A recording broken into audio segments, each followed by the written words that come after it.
এত সুন্দর view, natural view, তার মধ্যে হচ্ছে বৃষ্টি হয়েছে, তার জন্য অনেক বেশি ভালো লাগতেছে।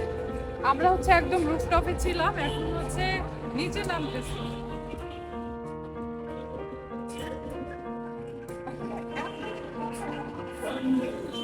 আসলে এত ছোট জায়গার মধ্যে এত সুন্দর পরিবেশ পাওয়াটা ভাগ্যের ব্যাপার।